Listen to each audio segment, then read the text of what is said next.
Ashwin Sweets and Snacks. For export order enquiry 73730 www.ashwinsweets.com.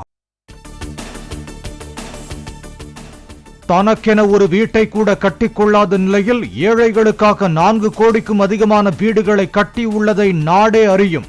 டெல்லியில் நடைபெற்ற ஏழைகளுக்கான குடியிருப்பு திறப்பு விழாவில் பிரதமர் மோடி உரை. டெல்லியில் குடிசைவாழ் மக்கள் மறுவாழ்வுக்காக கட்டப்பட்டுள்ள 1675 அடுக்குமாடி வீடுகளை திறந்து வைத்தார் பிரதமர் மோடி. வீடுகளை சுற்றி பார்த்து ஆய்வு செய்த பிறகு குழந்தைகளுடன் உரையாடிய பிரதமர் மோடி பயனாளிகளுக்கு வீட்டின் சாவியை ஒப்படைத்தார். விழுப்புரம் மாவட்டம் விக்கிரவாண்டி செயின்ட் மேரிஸ் பள்ளியில் உள்ள கழிவுநீர் தொட்டியில் விழுந்து யுகேஜி மாணவி பலி.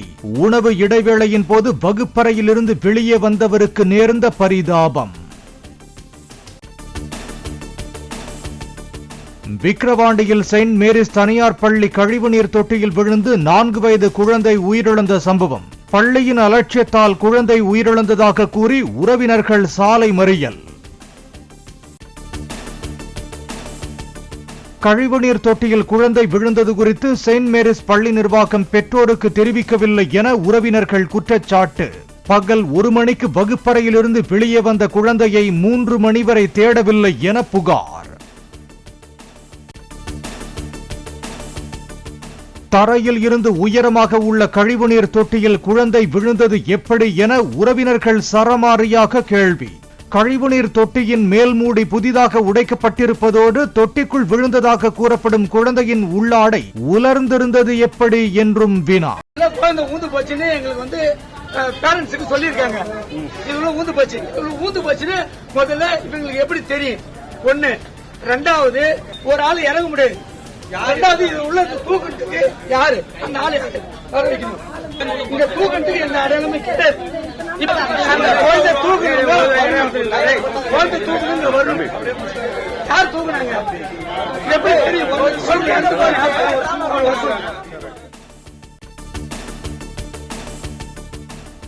வேலூர் காட்பாடியில் திமுக எம்பி கதிர் ஆனந்தின் இல்லத்தில் 7 மணி நேர காத்திருப்புக்கு பின் சோதனையை தொடங்கிய அமலாக்கத்துறையினர். கதிர் ஆனந்த் வீட்டில் இல்லாததால் மாற்றுச்சாவி எடுத்து வரப்பட்டு உறவினர் மற்றும் வழக்கறிஞர் முன்னிலையில் வீடு திறக்கப்பட்டு ரெய்டு.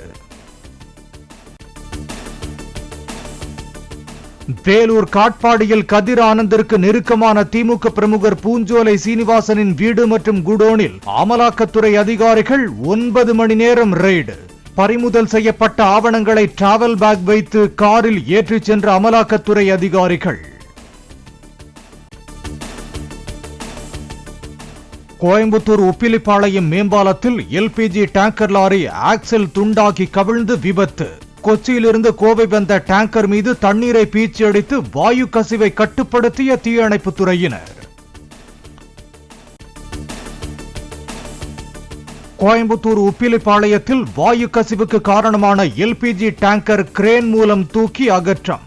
18 டன் எரிவாயுடன் பீளமேட்டில் உள்ள கேஸ் ஆலைக்கு டேங்கர் கொண்டு செல்லப்பட்டது.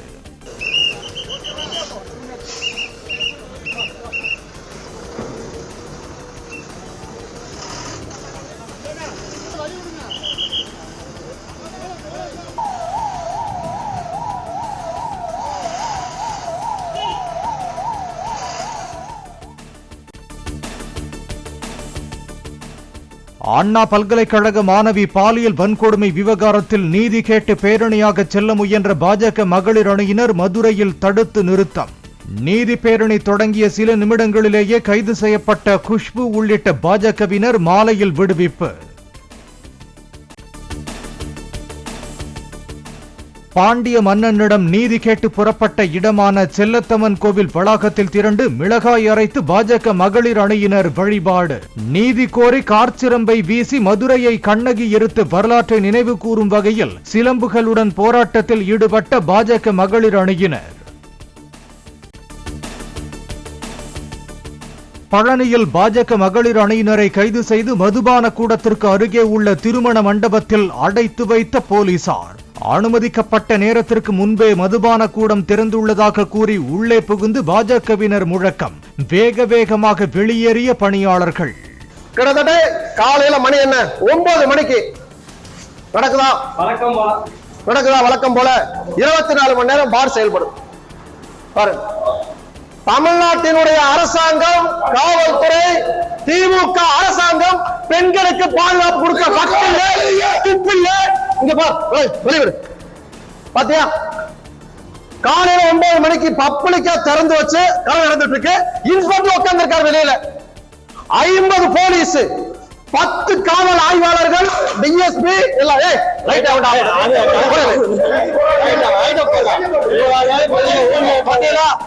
இதுதான் தமிழக அரசாங்கம் இன்றைக்கு மக்களுக்கு பாதுகாப்பு கொடுக்கக்கூடிய லட்சணம். கேவலமான இந்த அரசாங்கத்திற்கான சாட்சி இந்த பார். கோவில்பட்டியில் பதுங்கியிருந்த ரவுடிகள் 2 பேர் துப்பாக்கி முனையில் கைது.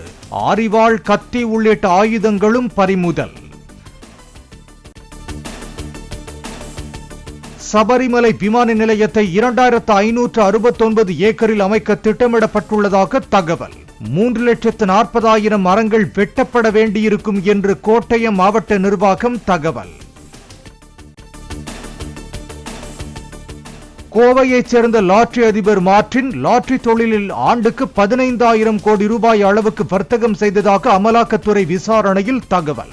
தேர்தல் பத்திரங்கள் மூலம் திமுகவுக்கு 503 கோடி ரூபாய் உட்பட அரசியல் கட்சிகளுக்கு மொத்தம் 1,368 கோடி ரூபாய் நன்கொடை அளித்துள்ளதாகவும் தகவல். 2019ஆம் ஆண்டில் கேரளாவில் நடைபெற்ற இரட்டை கொலை வழக்கில் மார்க்சிஸ்ட் கட்சியைச் சேர்ந்த 10 பேருக்கு இரட்டை ஆயுள் தண்டனை. முன்னாள் மார்க்சிஸ்ட் எம்எல்ஏ உட்பட 4 பேருக்கு 5 ஆண்டுகள் கடுங்காவல் தண்டனை வழங்கியது சிறப்பு நீதிமன்றம். லடாக்கில் உள்ள சில பகுதிகளை உள்ளடக்கி புதிய மாவட்டங்களை சீனா அறிவித்துள்ளதற்கு இந்தியா கடும் எதிர்ப்பு. சீனாவின் இந்த சட்டவிரோத நடவடிக்கையை ஏற்றுக்கொள்ள முடியாது என்றும் இதுகுறித்து சீனாவிடம் எதிர்ப்பை பதிவு செய்துள்ளதாகவும் வெளியுறவுத்துறை தகவல். புதுச்சேரியில் அனைத்து ரேஷன் அட்டைதாரர்களுக்கும் பொங்கல் பரிசாக 750 ரூபாய் வழங்கப்படும் என முதலமைச்சர் ரங்கசாமி அறிவிப்பு. பொங்கல் தொகுப்புக்கு பதிலாக பயனாளிகளின் வங்கிக் கணக்கில் பரிசு தொகை வரவு வைக்கப்படும் எனவும் தகவல். ஆதானி லஞ்ச புகார் தொடர்புடைய அனைத்து வழக்குகளையும் ஒரே நீதிபதி அமர்வு விசாரணை நடத்த உத்தரவிட்டது நியூயார்க் நீதிமன்றம். அனைத்து வழக்குகளும் தனித்தனியே விசாரிக்கப்பட்டு உத்தரவுகள் பிறப்பிக்கப்படும் என்றும் அறிவிப்பு. ஏமனில் மரண தண்டனை விதிக்கப்பட்டுள்ள கேரள நர்ஸை காப்பாற்ற அனைத்து உதவிகளும் செய்யப்படும். இந்தியாவிற்கு ஈரான் வெளியுறவுத்துறை உறுதி. தமிழ்நாட்டின் கடலோர மாவட்டங்களில் ஜனவரி 9ஆம் தேதி வரை ஓரிரு இடங்களில் மழை பெய்யக்கூடும். உள் தமிழகத்தில் பொதுவாக வறண்ட வானிலை நிலவக்கூடும் என வானிலை மையம் தகவல். சாம்பியன்ஸ் டிராபி கிரிக்கெட் தொடருக்கான இந்திய அணியின் கேப்டனாக ஹர்திக் பாண்டியா நியமிக்கப்பட வாய்ப்பு. ரோஹித் சர்மாவின் செயல்பாடுகளில் நம்பிக்கை இல்லாததால் பிசிசிஐ முடிவு என தகவல். இடைக்கால ஜாமீனில் உள்ள நடிகர் அல்லு அர்ஜுனுக்கு பிணை தொகையுடன் கூடிய வழக்கமான ஜாமீன் வழங்கப்பட்டது. ஹைதராபாத்தில் உள்ள நம்பள்ளி நீதிமன்றம் உத்தரவு. Ashwin Sweets and Snacks. For export order enquiry 7373041434 www.ashwinsweets.com.